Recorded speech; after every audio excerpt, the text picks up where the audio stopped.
Mein Verlobter verließ mich für sie, bis ich entdeckte, warum sie wirklich bei ihm war. Ich bin Katharina Müller und das hier ist die Geschichte, wie ich lernte, dass manchmal die beste Rache darin besteht, jemandem genau das zu geben, was er sich gewünscht hat. Stefan Hoffmann und ich waren seit 4 Jahren zusammen.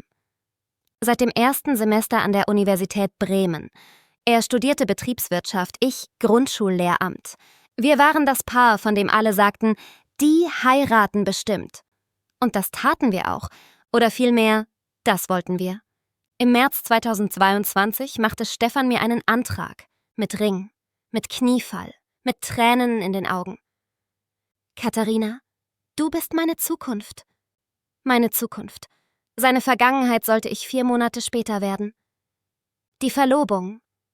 Die Verlobung war perfekt. Große Feier mit beiden Familien.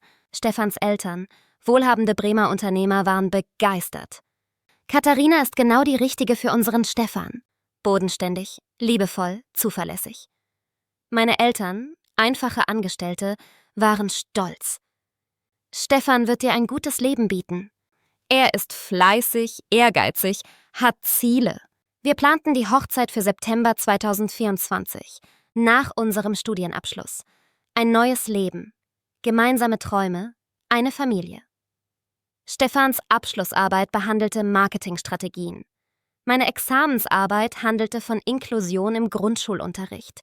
Verschiedene Welten, aber eine gemeinsame Zukunft, oder so dachte ich. Die neue Kommilitonin. Im Mai kam Amelie Becker in Stefans BWL-Kurs. Austauschstudentin aus München. 1 Semester in Bremen. Temporär, oberflächlich, unbedeutend. Interessante Frau, erwähnte Stefan beiläufig. Sehr international orientiert. Hat schon in 3 Ländern studiert. Ganz andere Perspektive als wir Bremer. Andere Perspektive. Das erste Warnsignal. Aber ich überhörte es. Vertraute Stefan. Vertraute unserer Beziehung. Vertraute unserem Versprechen. Amelie war anders als ich. Größer. Blonder. Selbstbewusster. Weltgewandter.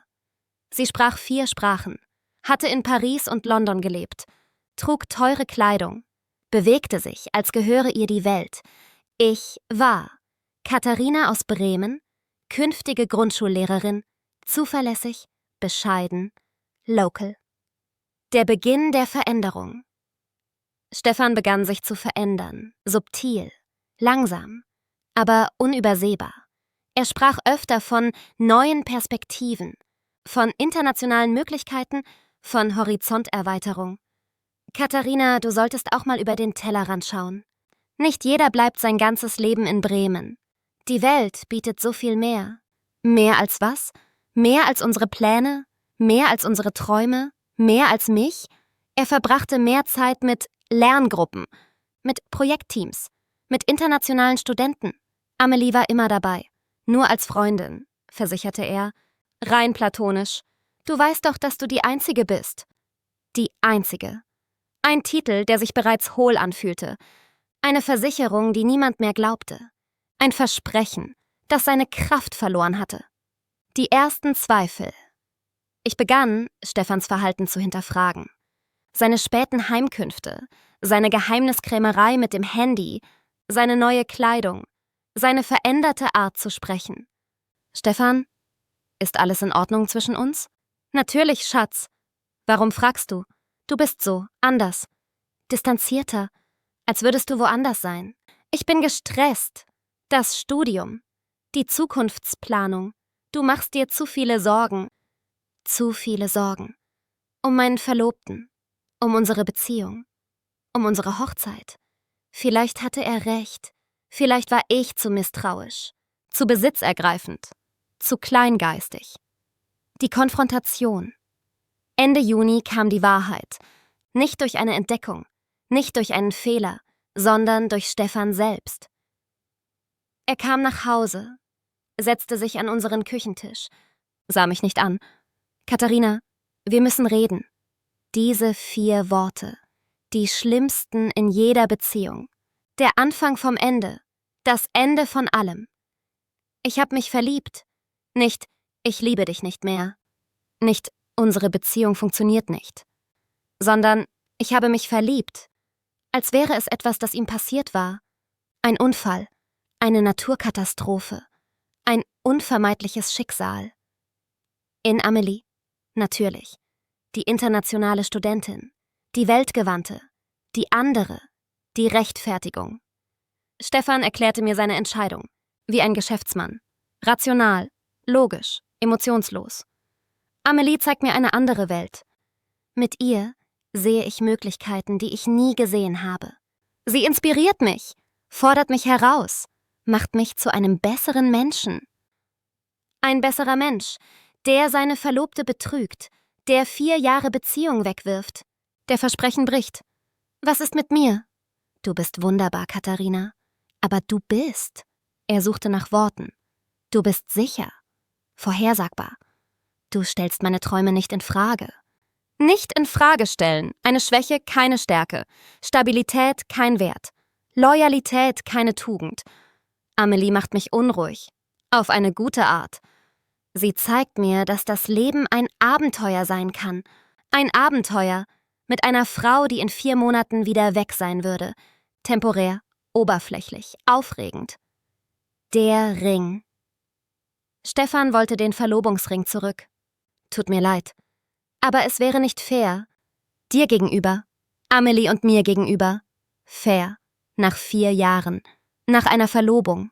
Nach geteilten Träumen. Ich gab ihm den Ring. Nicht aus Großmut, sondern aus Schock.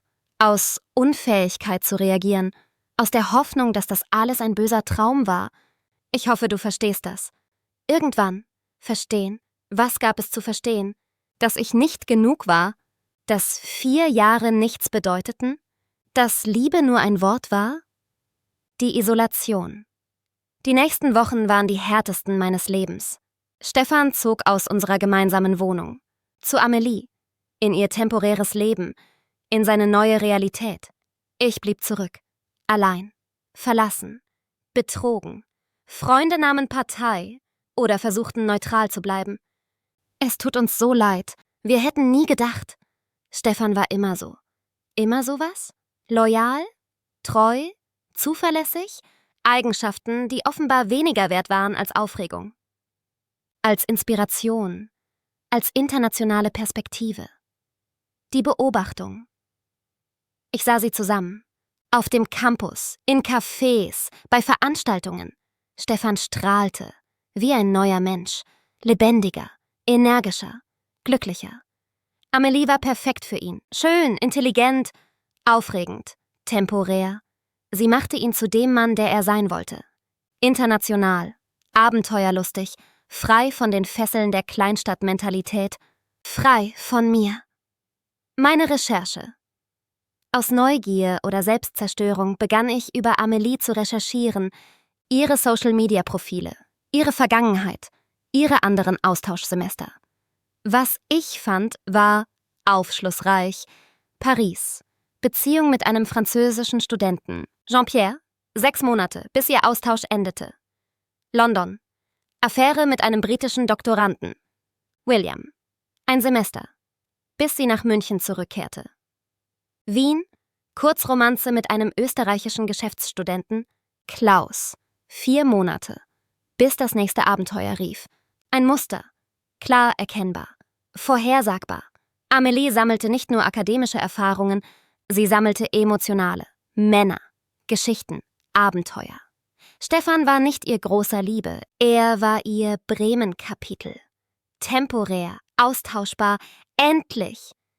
Die Erkenntnis. Ich erkannte, dass Stefan nicht der Betrüger war. Er war das Opfer, genau wie Jean-Pierre, wie William, wie Klaus. Amelie war eine Sammlerin von Erfahrungen, von Emotionen, von Männern, die ihr die Welt zeigten, die sie bewunderten, die sich für sie veränderten. Und wenn das Semester vorbei war, wenn die Austauschzeit endete, wenn das nächste Abenteuer rief, sie verschwand, ohne Rückblick, ohne Reue, ohne Verantwortung. Stefan würde zurückbleiben, allein, betrogen, verlassen, genau wie ich jetzt. Der Entschluss. Ich traf eine Entscheidung, keine Entscheidung der Rache, sondern der Gerechtigkeit, der Aufklärung, der Wahrheit. Stefan sollte die Wahrheit über Amelie erfahren, nicht von mir. Das wäre zu offensichtlich, zu verdächtig, zu rachsüchtig, sondern von Jean-Pierre, von William, von Klaus, von den Männern, die vor ihm dagewesen waren. Der Plan. Ich kontaktierte Jean-Pierre über Facebook, erklärte ihm die Situation, nicht als eifersüchtige Ex-Verlobte, sondern als besorgter Mensch. Der die Wahrheit aufdecken wollte. Jean-Pierre war bereit zu helfen. Amelie hat mir das Herz gebrochen. Genau wie sie es deinem Stefan brechen wird. Er sollte die Wahrheit erfahren. William und Klaus waren ebenso bereit. Alle drei hatten die gleiche Geschichte, die gleiche Erfahrung, die gleiche Enttäuschung. Die Enthüllung. Im August, 2 Wochen vor Amelies Rückkehr nach München, lud Jean-Pierre Stefan zu einem Videoanruf ein, als Freund von Amelie, der sich Sorgen um sie machte. William und Klaus waren ebenfalls dabei. Eine internationale Konferenz der Betrogenen, der Verlassenen, der Ersetzten. Sie erzählten Stefan ihre Geschichten, ihre Erfahrungen mit Amelie, das Muster ihrer Beziehungen, die Vorhersagbarkeit ihrer Abreisen.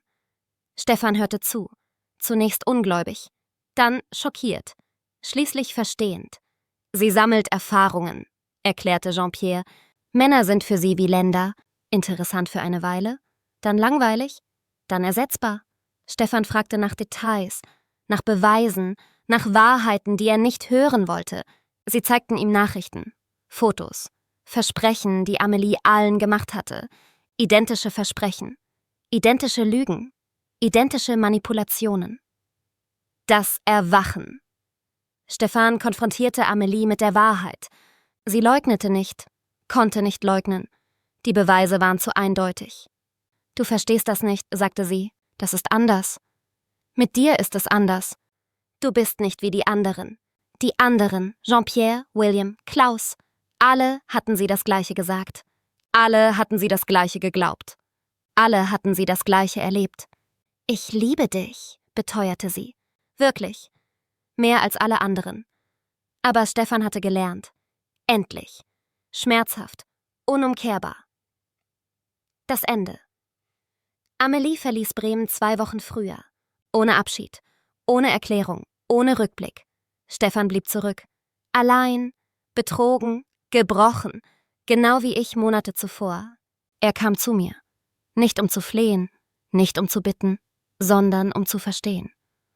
»Katharina, ich war ein Idiot. Ein verblendeter, arroganter Idiot. Du hattest recht. In allem. Recht. Ein schwacher Trost für ein gebrochenes Herz. Eine magere Entschädigung für eine zerstörte Zukunft. Ein hohler Sieg über 4 verlorene Jahre. Die Entscheidung. Stefan wollte zurück. Zu mir. Zu unserer Beziehung, zu unseren Plänen. Wir können wieder anfangen. Von vorn. Besser als zuvor. Ich weiß jetzt, was wichtig ist. Was wichtig ist. Hatte er das 4 Jahre lang nicht gewusst? War ich nur ein Backup gewesen? Ein sicherer Hafen für stürmische Zeiten? Nein, sagte ich, das können wir nicht. Aber ich liebe dich. Ich habe dich immer geliebt. Amelie war nur ein Fehler? Eine Verirrung? Ein Abenteuer? Er nickte, als wäre das eine Erklärung, als würde das alles ungeschehen machen, als könnte Liebe so einfach repariert werden.